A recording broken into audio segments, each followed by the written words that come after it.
ओम श्री गणेशाय नमः। राधे राधे। गुरु ब्रह्मा गुरु विष्णु गुरुदेवाय महेश्वराय गुरु साक्षात पर ब्रह्म तस्मै श्री गुरुवे नमः। पुरुषोत्तम महात्म अध्याय 10वां। ऋषि कहने लगे, हे सुंदरी, अब से तीसरा मास पुरुषोत्तम मास आएगा। उसमें स्नान करने से मनुष्य दोषों से छूट जाता है। इसके तुल्य कार्तिक आदि कोई भी मास नहीं है। सब मास तथा पक्ष और भी जो पर्व हैं, पुरुषोत्तम मास की 16वीं कला के बराबर भी नहीं है। 12,000 वर्ष गंगा में स्नान करने से जो फल मिलता है और सिंह के बृहस्पति में गोदावरी गंगा में स्नान करने से जो फल मिलता है, वही फल कहीं भी पुरुषोत्तम मास में एक बार स्नान करने से प्राप्त हो जाता है।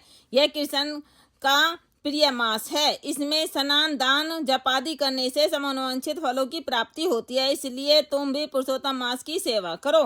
मुनिराज कन्या को ऐसे वचन कहकर चुप हो गए और श्री कृष्ण से कहने लगे, हे अर्जुन, मुनि के वचन सुनकर भावों से प्रेरित होकर वह मूड वाला क्रोधित होकर बोली, हे ब्राह्मण, मुझको आपके वचन ठीक नहीं लगे। माघादि मास किस प्रकार थोड़ा फल देने वाले हैं और कार्तिक आदि मास को कैसे कम कहते हो? क्या सेवा किया हुआ वैशाख मास इच्छित फल नहीं देता? यही तो मलमास सब कर्मों में निंदित है। हे मुने, सूर्य संक्रांति से रहित मलमास को आप कैसे श्रेष्ठ कह सकते हैं?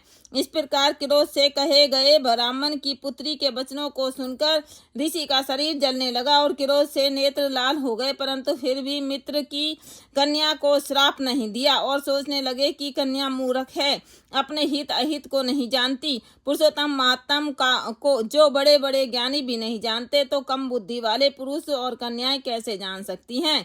और यह बिना पिता की कन्या दुख रूपी अग्नि से सुलगती हुई मेरे अत्यंत उग्र श्राप को कैसे सहन कर सकेगी? ऐसे उत्पन्न हुए क्रोध को दूर करते हुए और स्वस्थ होकर व्याकुल कन्या से कहने लगे, तू दुखी और नादान है, इसलिए तेरे पर मेरा कुछ भी कोप नहीं। जैसा तेरे निर्भाग मन में हो वैसा ही कर, और भी जो कुछ होने वाला है सो सुन। मैं कहता हूँ, तूने जो पुरुषोत्तम मास का अनादर किया है, इसका फल इस जन्म या अगले जन्म में अवश्य होना चाहिए। क्योंकि तेरा पिता मेरा मित्र था, इसलिए तुझको श्राप नहीं देता हूँ कि तू बालक है और अपने शुभ अशुभ को नहीं पहचानती। तेरा कल्याण हो, और मैं तो नारायण की सेवा में जाता हूँ। श्री कृष्ण कहने लगे कि ऐसा कहकर वह माँ क्रोधी तपस्वी मुनि झटपट चले गए और उसी क्षण वह कन्या पुरुषोत्तम माँ के प्रभाव से कांतिहीन हो गई और अपने मन में विचार करने लगी कि तत्काल फल देने वाले पार्वती पति